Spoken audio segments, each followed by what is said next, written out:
নমস্কার বন্ধুরা, আমি সঞ্চিতা সেসেমস রেসিপিজে আপনাদের সবাইকে স্বাগত। তাহিনি চিকেন সবেই বিহু উৎসবের রেশ কিন্তু এখনো পর্যন্ত কাটেনি। চলুন এই উপলক্ষে আমরাও সেলিব্রেট করি তাহিনি চিকেন। ভীষণ সুন্দর রেসিপিটা, চলুন পুরো রেসিপিটা আপনাকে দেখাবো। তার আগে দেখুন তো কতটা টেম্পটিং লাগছে। ভীষণ ইজি আর খুব তাড়াতাড়ি হয়ে যাবে। আর সত্যি কথাই, আপনার বাড়িতে যা সমস্ত উপকরণ আছে তাই দিয়ে আপনি এতটা টেম্পটিং, এতটা টেস্টি কিন্তু একটা তাহিনি চিকেন বানিয়ে ফেলতে পারবেন। হ্যাঁ, আপনার হয়তো নামটা শুনে একটু অন্যরকম লাগতে পারে, সত্যিই তাই। অনবদ্য এই চিকেনটার স্বাদটা। আপনি যদি একবার এই চিকেনটা বানাতে শুরু করেন, তাহলে আপনি যখনই চিকেন তৈরি করবেন তখনই মনে হবে কেননা এইটা বানিয়ে নিই। আর আপনার বাড়িতে যদি কোনো লোকজন এসে থাকে অতিথি আপ্যায়নের জন্য, এটা একদম অনবদ্য। চলুন আমরা দেখব এই চিকেনটার রেসিপিটার এক ঝলক। ভীষণ ইজি আর ভীষণ তাড়াতাড়ি হয়ে যায়। আপনি দেখতে পাচ্ছেন তো আমি কিভাবে সার্ভ করেছি। আপনিও এই রকমই একটা সুন্দরভাবে সার্ভ করে পরিবেশন করুন ভীষণ সুন্দর অনবদ্য এই রেসিপি। চলুন দেখে নিই আমরা এই রেসিপির এক ঝলক। তাহিনি চিকেন, তাই অবশ্যই তিল লাগবে। তিল আমি এখানে দেখুন এইরকম দুটো হাতা এরকমভাবে দিচ্ছি এই পাশের ওভেনটাতে। এই পাশে এই ফ্রাই প্যানটাতে আমরা তিলকে একটু রোস্ট করে নেব। এই যে রোস্ট করব, খুব তাড়াতাড়ি তিল কিন্তু রোস্ট হয়ে যায়।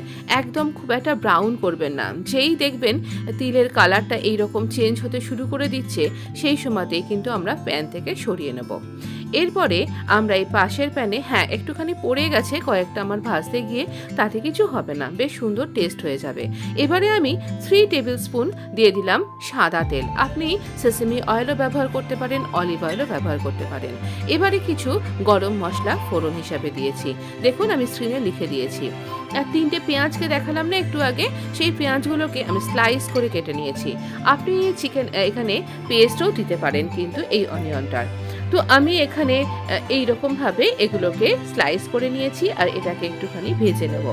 আমার এই অনিয়নের যে ক্রাঞ্চি ব্যাপারটা থাকবে সেটা আমার বেশ ভালো লাগে, সেই জন্য আমি এরকমভাবে দিলাম। আপনি যদি এই ব্যাপারটা পছন্দ না করেন তাহলে আপনি কিন্তু পেস্ট হিসেবেও দিতে পারেন। এবার গ্রেটেড জিঞ্জার আর 1 চামচ গার্লিক পেস্ট আমি এখানে অ্যাড করলাম। দিয়ে সব কিছুকে আবার খুব ভালোভাবে আমরা একটু নেড়ে নেব, মানে একটুখানি কাঁচা গন্ধটা চলে যাবে। 2টো কাঁচা লঙ্কা দিলাম। আমি তো ঝাল কম খাই তাই 2টোই দিলাম। আপনি যদি মনে করেন আরেকটু ঝাল খাবেন তাহলে আরেকটু লঙ্কার পরিমাণটা বাড়িয়ে দিন। এবারে চিকেনটা কিন্তু ম্যারিনেটেড নয়, একদমই দেখতে পাচ্ছেন পরিষ্কার করে ধোয়া, সেইটা আমি এরকমভাবে এখানে দিয়ে দিলাম। এবার চিকেনের সাথে এই সমস্ত মশলাকে একবার একটু কোট করে নেব, নাড়াচাড়া করে নেব। এই সময় আমরা কিন্তু গোটা রান্নাটাই কিন্তু বলতে ভুলে গেছিলাম, হাই ফ্লেমে আমরা এখানে রান্নাটা করছি। সমস্ত রান্নাটাই আমাদের হাই ফ্লেমে হবে, এখানে কোনো রকম ফ্লেমকে আমরা কমাবো না। দেখুন চিকেনটাকে রান্না একটুখানি নাড়াচাড়া করতে করতেই এর মধ্যে কিন্তু অলরেডি একটা সুন্দর কালার চেঞ্জ হতে শুরু করে দিয়েছে। এই পর্যায়ে আপনি যদি ফ্রেশ কোকোনাট ব্যবহার করতে চান তাও দিতে পারেন। আমি এখানে ডেসিকেটেড কোকোনাট ব্যবহার করেছি এবং বেশ পরিমাণ মতন, বেশ দেখতেই পাচ্ছেন এরকম প্রায় 1 কাপ মতন আমি এখানে কিন্তু দিলাম। এবারে এর সাথেও খুব ভালো করে আমরা চিকেনটাকে কুক করে নেব। আপনি যখন এরকমভাবে রান্না করবেন তখন দেখবেন নারকেলের একটা ভীষণ সুন্দর নাটি গন্ধ ভীষণভাবে এনহ্যান্স করে আসবে, ভীষণ ভালো লাগবে, মানে তখনই অলরেডি ভীষণ সুন্দর দেখতে লাগছে। ও আমরা ওই তিলটা দিয়ে কি করলাম, এটা নাড়াচাড়া করি বলি, ওই তিলটা দিয়ে কি করলাম, তিলটাকে আমরা একটা গোটা লেবু, লঙ্কা আর একটুখানি সাদা তেল দিয়ে একসাথে পেস্ট করে বেটে নিয়েছি। এবার পাশের প্যানে আমি এখানে গরম জল তৈরি করছি আর এই গরম জলটা একটু একটু করে আমরা এই চিকেনটার মধ্যে দিয়ে মিশিয়ে নেব, কারণ নারকেলটার সাথে আমার কিন্তু এখানে ভাজা ভাজা হয়ে গেছে। এরপরও যদি আমরা এখানে এটাকে ভাজতে থাকি তাহলে নারকেলটা পুড়ে যাবে। আমরা চিকেনটাকে সেদ্ধ করবার জন্য একটুখানি অলরেডি হাফ ডান তো হয়েই গেছে। এবারে এই গরম জল কিন্তু ব্যবহার করতে হবে, আপনি ঠান্ডা জল একদম ব্যবহার করবেন না। দেখলেন তো আমি আপনাকে লেবুটা দেখালাম, এরকম মিডিয়াম সাইজের একটা গোটা লেবু দিয়ে দিন ওই 2 হাতা তিলের জন্য। দিয়ে এবারে আপনি যে স্বাদ অনুযায়ী এখানে কিন্তু ঝালটাও দেবেন। এবারে দেখুন আমি দিলাম একটু চিনি, একটুখানি জিরের গুঁড়ো, চিনিটা কিন্তু মাস্ট, তাহলে কিন্তু টেস্টটা এনহ্যান্স হবে খুব ভালো। আর দিচ্ছি দারচিনির গুঁড়ো, হোমমেড দারচিনি পাউডার, বা আপনি অনলাইনেও পারচেস করতে পারেন। তো এইরকমভাবে আমি এগুলো দিয়ে দিলাম।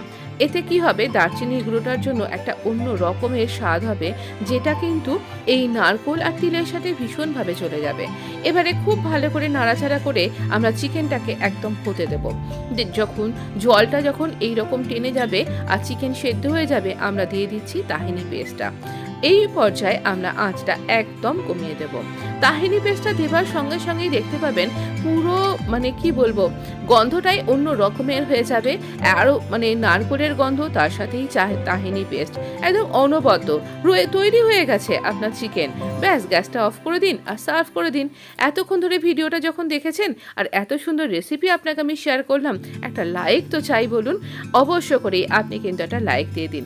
আর পাশে কি পরিবেশন করেছি, পালক পনির পিউরি না করেই এরকম সবুজ রকটা অক্ষুণ্ণ রেখে।